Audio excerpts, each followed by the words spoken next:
my mother was baptized Catholic, became a non-practicing Protestant at an early age, and then requested the Catholic sacrament before her death. Upon becoming her mother of three, my mother felt that it was important to baptize her three children.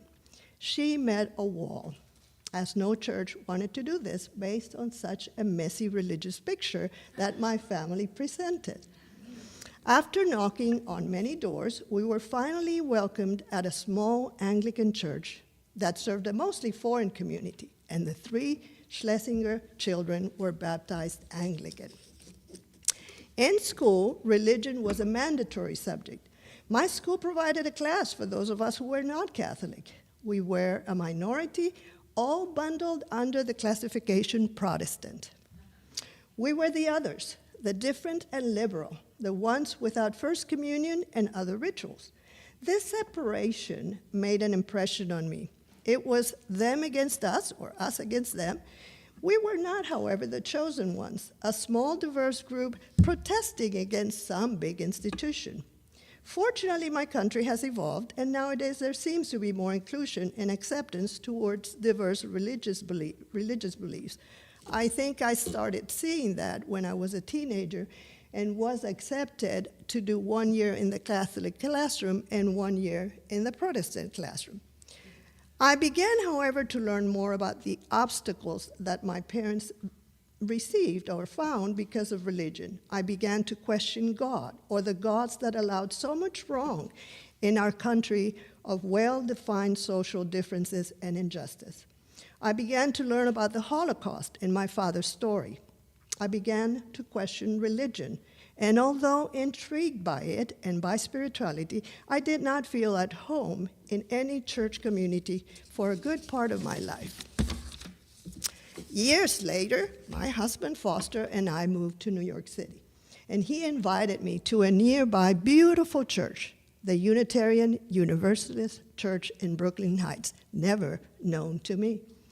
A breath of fresh air, a welcoming, warm, loving, funny, caring, inclusive, active community like nothing I had experienced, very much like our own community here. Fast forward many years, and in 1989, we moved to Huntsville from overseas.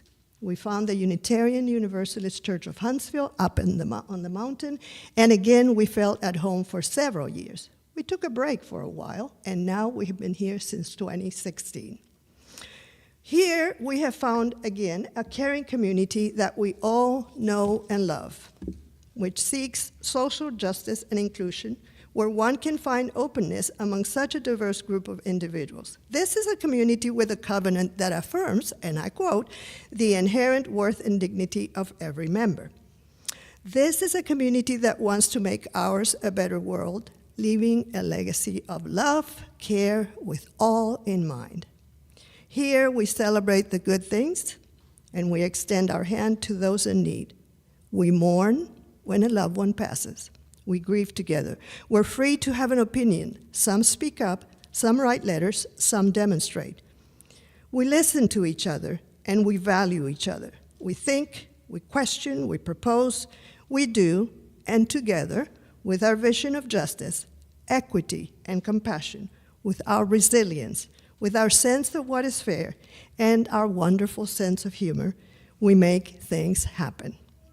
This ripples into our larger community, and yes, it ripples into our world. I woke up this morning thinking about this and realized how much I take things for granted. I didn't always have this freedom, and people around the world don't have the freedom to choose.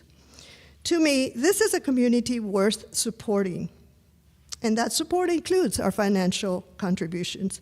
This space needs maintenance, and we need funds to pay well-deserved salaries and to contribute to various projects and efforts. I am inviting those of you who can do so to make a financial pledge to our new year. Thank you.